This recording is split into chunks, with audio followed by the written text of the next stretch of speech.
오늘은 이제 사무엘상 27장 6절로부터 12절까지 하나님 말씀 전하겠습니다. 엔게디 사건을 여러분 아십니까? 동굴에서 사울이 두 가지 뜻이 있다랬죠. 대변을 보든지 아니면 잠을 잤든지, 그렇게 동굴에 있을 때 사울의 옷자락을 베었던 사건, 그게 바로 엔게디 동굴 사건입니다. 엔게디 동굴 사건이고, 그리고 이제 이때 이제 사울이 정말 내가 미안하다라고 후회하면서 사울아, 내 아들아, 그랬던 사건, 그게 엔게디 사건이에요. 그렇게 해놓고 이제 또 시간이 지나자 또 사울을 추격하죠. 또 사울을 추격해가지고 사울이 이제 10황무지에 들어가서 또 이제 숨을 때, 이제는 또 군대를 또 몰고 와가지고 다윗을 죽이려고 하니까, 이제 그 진에, 사울이 쳐놓은 그 진에 들어가가지고 또 이제 물통하고 단창을 들고 나온 사건이 또 그 다음에 있었잖아요. 이제 이 사건이 있을 때 이제 또 사울이 내가 정말 미안하다, 나랑 같이 가자, 막 이렇게 이야기했잖아요. 그게 이제 두 번째 사건이었는데, 그런데 이제 이 사건 때는 이미 다윗은 사울을 전혀 신뢰하지 않았습니다. 첫 번째 엔게디 동굴에서 사울을 살려줬을 때 사울이 그렇게 자기가 후회했으면서 또다시 자기를 잡으러 왔듯이 이제 또 미안하다, 같이 살자, 그러니까 전혀 사울을 동의하지 않고 이제 블레셋 진영으로 넘어가 버리고 마는 것이죠. 블레셋 진영 넘어가는 건데, 이제 오늘 본문이 블레셋 진영에 넘어가는 사건을 보여주고 있습니다. 이제 이 블레셋으로 넘어가서 이 블레셋 가드 왕 아기스에게 가가지고 자기의 살 곳을 이제 좀 요구하는데, 이 아기스는 다윗에게 시글락이라는 지역을 줘요. 시글락이라는 지역을 줘서 거기서 1년 4개월을 다윗은 살게 됩니다. 1년 4개월을. 근데 제가 이제 지난번에도 말씀드렸지만, 다윗은 블레셋으로 넘어가면 안 됐었습니다. 다윗은 블레셋으로 넘어가면 안 됐었는데, 정말 블레셋으로 넘어가지 않고는 도저히 견딜 수가 없는 거예요. 견딜 수가 없습니다. 왜냐하면은 온통 산이 뭐라고 그랬습니까? 황무지산이라고. 황무지. 우리나라처럼 숲이 있는 산이 아니고 황무지산입니다. 저기 멀리서도 2,000명 이상, 다윗을 따라다니는 사람이 2,000명 이상이잖아요. 2,000명 이상의 다윗을 따라다니고 있기 때문에 저기 멀리 있어도요, 누구든지 다 보이는 거예요. 누구든지. 그럼 누가 하나 밀고 신고해버리면은 또 사울의 군대가 쫓아오고, 이제 이렇게 해버리니까 도저히 이제 다윗은 이스라엘 영토에서는 살 수가 없었습니다. 그렇잖아요. 그래서 당연히 어디로 넘어가는 거예요? 당연히 블레셋으로 넘어가는 것이죠. 그래서 그 당시의 상황을 가만히 보면은요, 다윗은 넘어갈 수밖에 없었고 다윗을 충분히 이해할 수 있습니다. 그래서 이제 이런 기독교 교회에서 이런 이야기가 있어요. 역사 신학을 전공한 사람들은 마음이 넓어지고, 조직 신학을 전공한 사람들은 마음이 좁아진다, 이렇게 얘기한 게 있습니다. 근데 저는 역사 신학과 조직 신학을 다 잘 알고 있으니까 넓었다 좁았다, 막 찬물 같다 더운 것 같다, 아주 정신이 없지만, 역사 신학을 보면은 마음이 넓어지고 조직 신학을 보면 마음이 좁아진다. 왜? 조직 신학은 역사적 상황을 배제하고 딱 그 본질만 보니까 이 본질을 넘어가면은 너희는 죄냐, 너희는 이단이야, 이렇게 조직신학자는 그러는 거예요. 역사신학자는 들어가 보면은 그럴 수밖에 없다는 것을 인정할 수밖에 없어요. 그럴 수밖에 없어요. 예컨대 이런 거죠. 하이퍼 칼빈주의가 어떤 거냐면요, 하나님께서는 선택한 자는 구원하실 것이고, 그렇잖아요. 그 다음에 은혜 주실 자에게는 은혜 주실 것이다. 이게 하이퍼 칼빈주의예요. 근데 이거 하이퍼 칼빈주의 2단이거든요. 우리 성도들이 하나님이 선택한 자는 선택해서 구원하실 것이요, 하나님께서 은혜 줄 자에게는 값없이 은혜 주실 것이다. 이게 맞잖아요. 근데 이건 2단이에요. 왜냐 그러면 우리 성도들이 하나님께 매달려야 되거든요. 근데 이 하이퍼 칼빈주의가 왜 나왔냐 그러면, 극단적 칼빈주의라고 하는데, 알미니안주의가 너무 강하니까. 알미니안이 뭐냐면, 열심히 노력해서 하나님께 은혜 받자. 찬양 뜨겁게 해서 하나님께 은혜 받자. 우리 선교 가서 은혜 받자. 뭔가 열심히 해서 하나님께 은혜 받자는 내용이 너무나 크니까, 이것도 알면 이단이잖아요. 너무나 크니까 이걸 반대해서 하이퍼칼빈이 나오는 거예요. 그러니까 당시를 들어가 보면은 그럴 수밖에 없겠구나.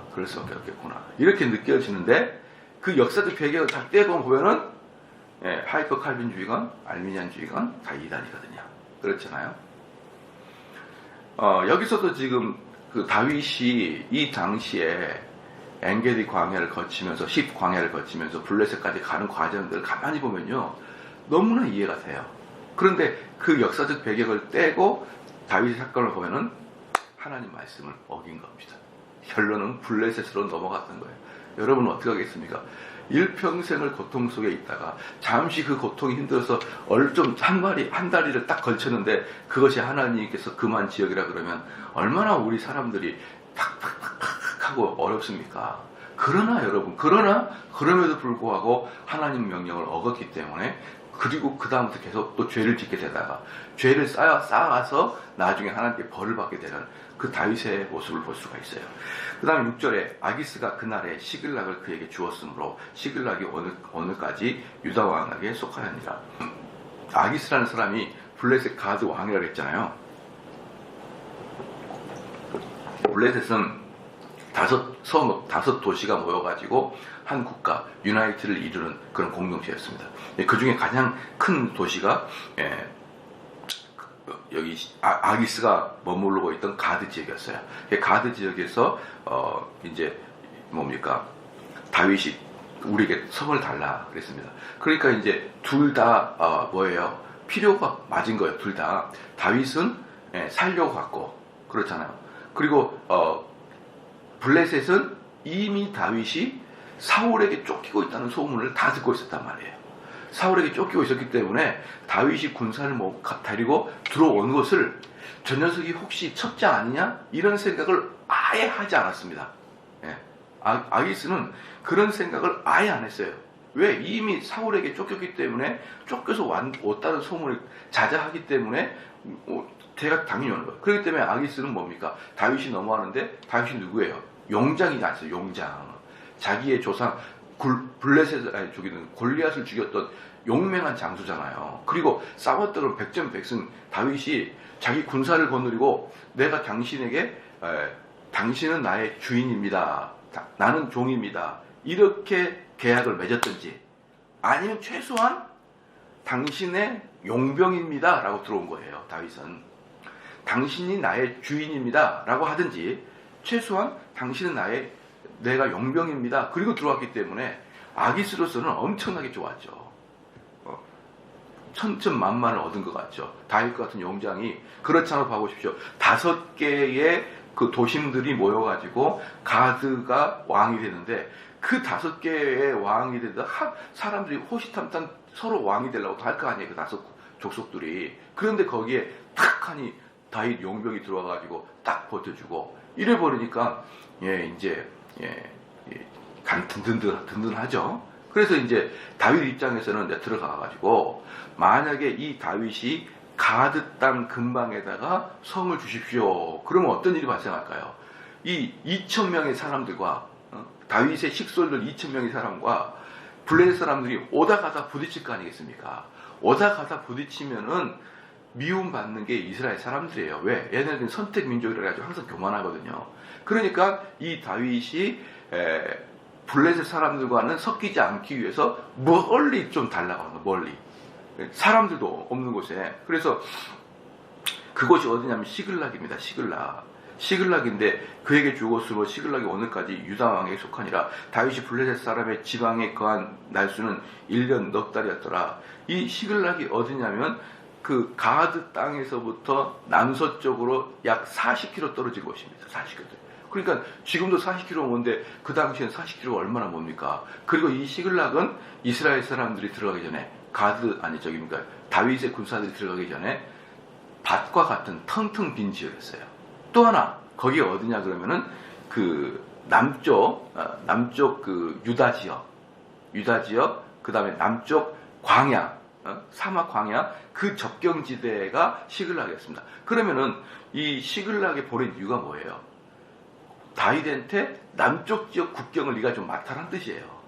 남쪽 지역 국경. 그냥 거기는 유다 지방도 가깝고 남쪽 지역도 가까우니까 여러 그 부족들이 섞여 있는 곳에 경계선에 딱 둬가지고 아주 골치 아픈 지역이라 국경 지역인데 골치 아프고 사람도 안 살고 누군가 가가지고 좀 해야 되는데 네가 가라. 그러니까 이게 다윗이나 아기스나 딱 그게 맞은 거예요. 서로 맞아가지고 거기 들어가 있었습니다. 그래서 거기서 1년 넉 달, 1년 4개월을 거기서 보냈어요. 8절에 다윗과 그의 사람들이 올라가서 그술 사람과 기르스 사람과 아말렉 사람을 침으로 보십시오서 그술, 기르스, 아말렉 사람들이 있는 지역이라 이 국경 지역이에요. 이 사람들도 항상 출몰하는 국경 지역. 이 사람을 쫓아가가지고 다윗이 그냥 다 죽여버렸어요. 재밌는 거죠. 재밌는 게 뭐냐 그러면 다윗에게 상당한 독자권을 준 것 같아요.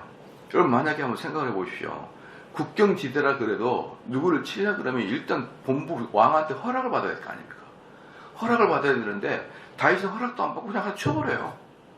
그럼 문제가 뭐냐면 그술 사람, 기르스 사람, 아말렉 사람들은요 어떤 사람이냐면 8절 후반부에 그들은 옛적부터 술과 애굽 땅으로 지나가는 지방의 거민이라. 술과 애굽 지역에 그러니까 이스라엘 남당과 그 다음에 애굽 지역에 이렇게 무역로, 교통로가 있거든요. 그 무역과 교통로를 항상 나타나가지고 산적대처럼 그 사람들 죽이고 물건을 훔쳐가고 사람을 강탈하고 그런 족속들이 이 사람들입니다. 그러니까 이 사람들은 뭡니까? 그술 사람, 기르스 사람, 아말렉 사람. 그리고 심지어 아말렉 사람은 하나님께서 가나안 점령할 때 진멸하라고 하는 족속이었어요. 진멸하라 족속. 근데 어떻게 하다가 진멸을 못했는데 걔네들이 힘을 모아가지고 그 남방 유다 남방에 탁 있으면서 광야에 살면서 왔다 갔다 하는 사람들이나 상인들을 괴롭히고 죽이고 물건을 뺏는, 다른 말로 말해서 산적인데 산적 중에서도 특별히 이스라엘 사람들을 괴롭히는 애들이었습니다. 특별히. 그렇기 때문에 이 다윗은 가가지고 걔네들을 쳐부쉈는데 두 가지 의의가 있는 거예요. 첫 번째는 뭐냐면 이스라엘을 공격하는 사람들을 다 죽여버렸던 거.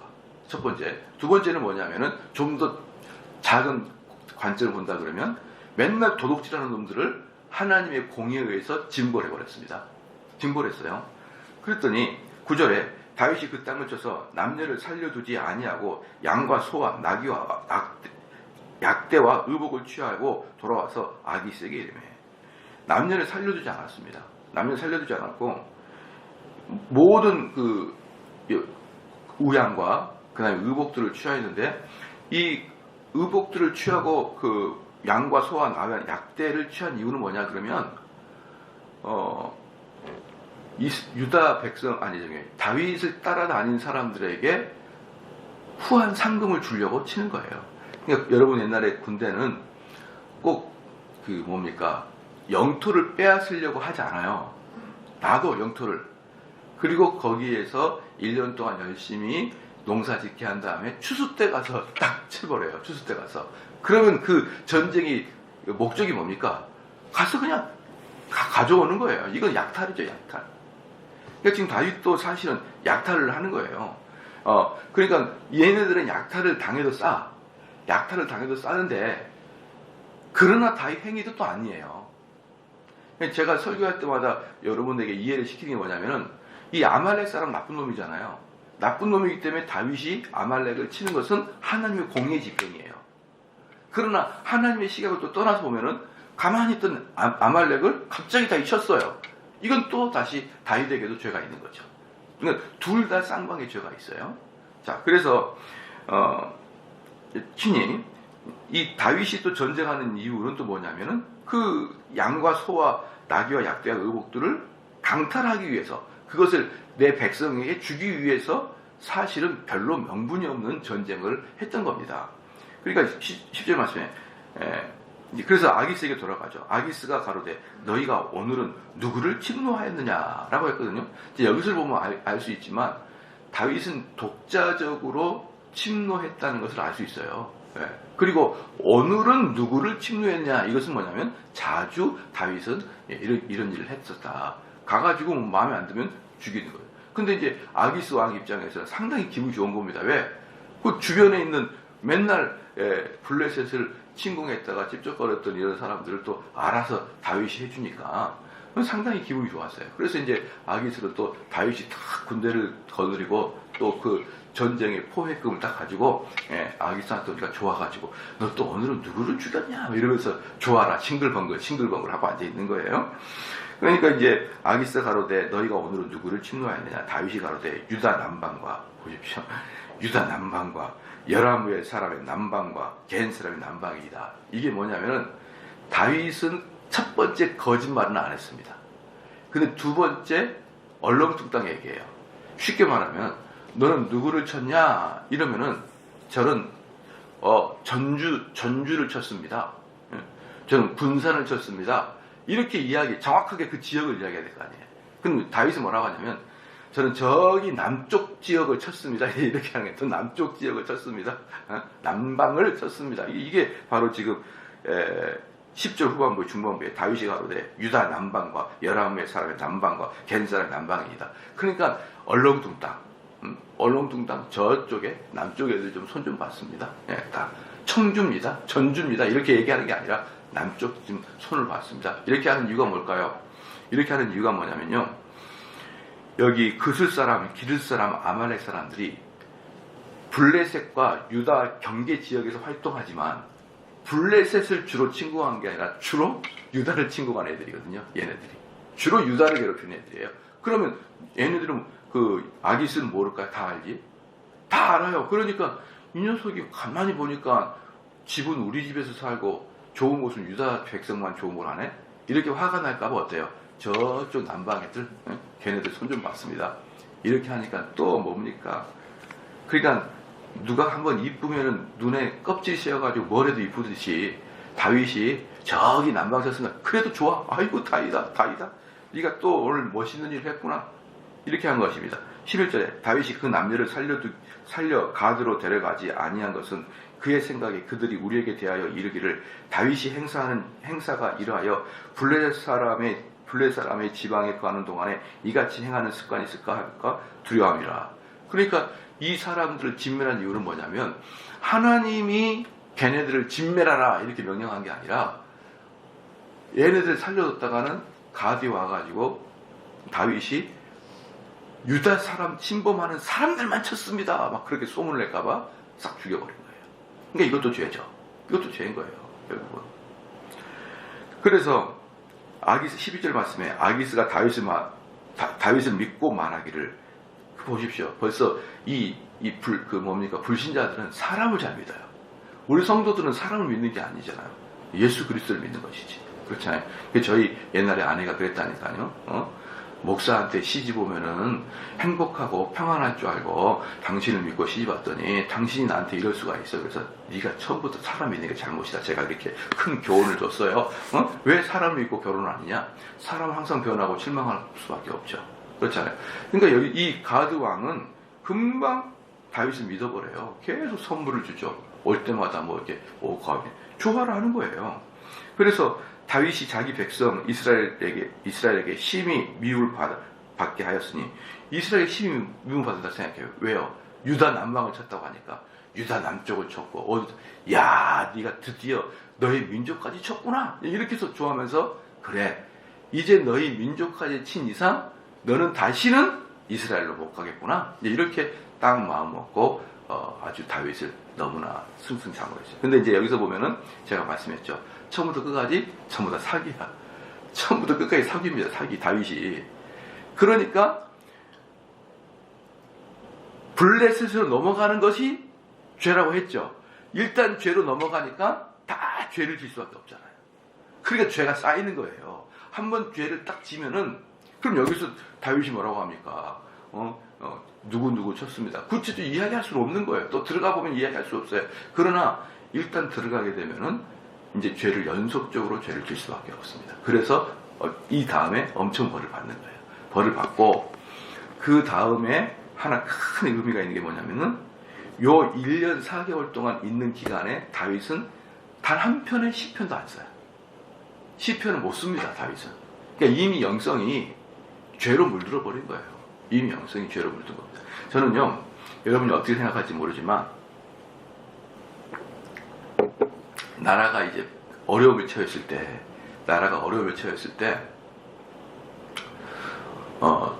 이것은 뭐, 여러분의 좋아하지 않을 수 있어요, 제 말이. 독립군들이 이제 열심히 독립을 하잖아요. 그 다음에 나라가 건국할 때, 독립군들이 대통령이나 정부 요직을 차지하면 안 된다고 저는 생각해요. 독립군이 하는 일은 독립까지예요. 그리고 국가를 형성하는 것은 또 다른 사람이 해야 된다고 봅니다. 왜냐하면 독립군들은 어쩔 수 없지만 모든 삶이 거짓이에요. 독립군들은. 왜? 옷부터 거짓으로 입고 다니면서 누굽니까? 헤헤, 저는 스님입니다. 이러고 돌아다니는 게 원래 독립군이잖아요. 그러니까 그것은 역사적 사실을 보면은 그렇게 해야 돼요. 독립군이 너 누구냐? 독립군인데요? 그러면 다 죽죠. 그냥 독립군은 삶 자체가 거짓해야 됩니다. 다 속여야 되고 심지어 자기 아내도 자기 부모도 다 속여야 돼요. 너 뭐하니? 예, 저 동사무소 일하죠. 하면서 뭐야? 독립군 일을 하는 거예요. 그래서 독립군은 그 일이 독립할 때까지는 그분이 필요해요. 근데 독립 이후에는 정직하게 공부하던 사람들이 정권을 잡아야 돼요. 물론 이제 초창기 정권은 독립군이 잡을 수 있어요. 그러나 빨리 정권을 이양해 줘야 됩니다. 그러지 않으면요, 이들이 평생 독립군 하는 사람들은 뭐가 기발하게 자꾸 머리가 쓰이냐면 조작하고 뭔가 감추고 뭔가 비밀 위에 뭔가 일을 하고 이런 것에 상당히 전문가가 됩니다. 지금 무슨 말인지 아시겠죠? 그분들은 정말 그 일을 하는 게 옳아요. 맞아. 그러나 그런 습성으로 독립된 국가를 다스릴 때는 여러분 분명히 비리가 터지게 돼 있어요. 비리가. 그래서 저는 그때까지 여러분 아시잖아요. 예수님이 오시기 전까지는 세례 요한의 세대고 예수님이 오시면은 세례 요한은 짐 싸고 가야 되고 그렇잖아요. 그러니까 우리가 어떤 강대국에게 일본에게 지배를 당했을 때는 걔네들 무너질 때까지는 독립군이 역사하다가 걔네들이 가고 나면은 누가 법을 잘 알고 우리나라에서 승승장구했던 사람들이 정치를 해야지 바르게 정치가 여러분 되는 것입니다. 다윗이 이런 사건이에요. 계속 숨기다 보니까 결국 뭐예요? 죄가 쌓이고 그 사람들이 아무리 가드 사람이고 아무리 블레셋 사람이지만 여전히 다윗 개인은 거짓말을 계속 해야 되잖아요. 그러다 나중에 박살이 나버리는 거예요.